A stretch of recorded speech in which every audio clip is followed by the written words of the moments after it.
Okay, bismillahirrahmanirrahim. Assalamualaikum semua. Okay, Ustazah nak ajar awak pendidikan tafsir Al-Quran darjah. Okay, kita masuk dalam bab yang kelima, iaitu yang bertajuk keluarga sakinah, daripada potongan tafsir ayat 20 hingga 21 surah Al-Rum. Okay, kita masuk kepada makna kalimah dia. Okey, macam biasa makna kalimah ni memang awak wajib hafal.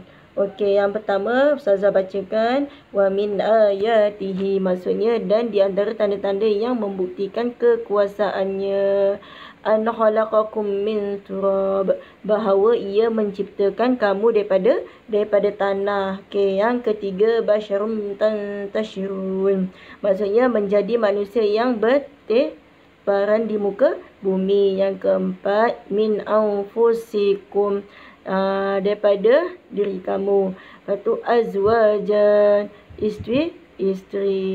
Litaskunu ilaiha, supaya kamu tenang dengannya. Waja'ala bainakum mawaddah, maksudnya dan dijadikan antara kamu, iaitu suami isteri, berkasih sayang. Okey, warahmah, dan belas kasihan.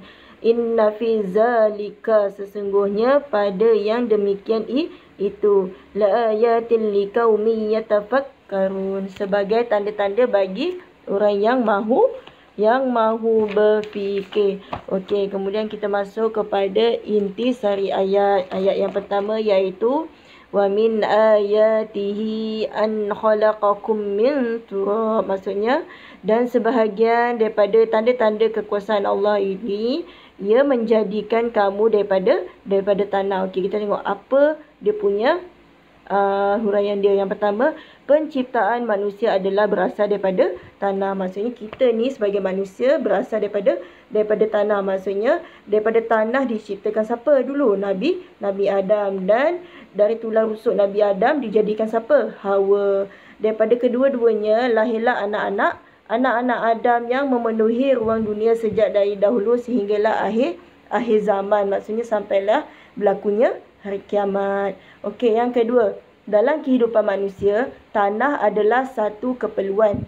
Okey, maksudnya keperluan apa? Kita makan ataupun kita minum merupakan asalnya daripada tanah. Contohnya lagi satu, tanah juga kita gunakan untuk apa? Mendirikan rumah, gedung perniagaan, membina masjid.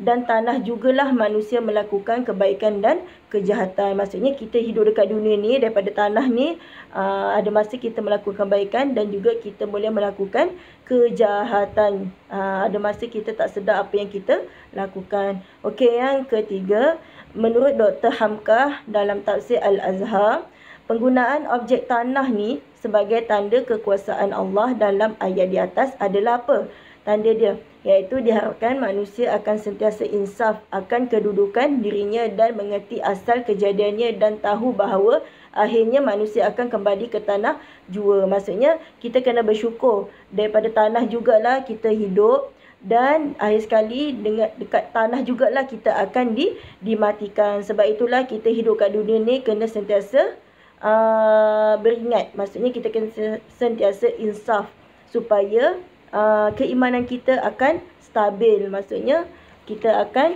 bukan sahaja kita perlu contohnya kalau kita nak membanyakkan amalan soleh, bukan sahaja kita menyuburkan tanahnya dengan tanaman yang segar, tetapi kita juga mestilah menyuburkan pembinaan dirinya dengan bekalan dan persiapan yang secukupnya sebelum dikembalikan ke dalam tanah. Maksudnya apa bekalannya? Iaitu amalan kita dekat dunia ni. Adakah kita dah cukup?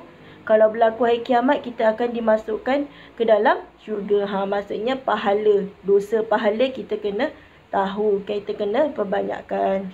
Okey, kemudian kita masuk kepada summa iza antum basyarun tantashirun, maksudnya kemudian kamu menjadi manusia yang bertebaran di muka bumi, berkembang biak. Maksudnya apa?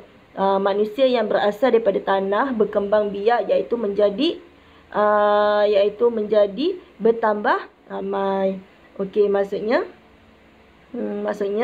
selagi mana kita hidup kat dunia ni, kita akan mati, dan juga dalam masa yang sama Allah akan melahirkan lagi anak Adam yang lain. Yang kedua, terdapat pelusuk di dunia terdiri daripada pelbagai bangsa, kaum, puak dan warna kulit. Maksudnya kita hidup kat dunia ni ada banyak bangsa. Contohnya bangsa apa? Kita bangsa Melayu, Iban, Cina, India, semua tu.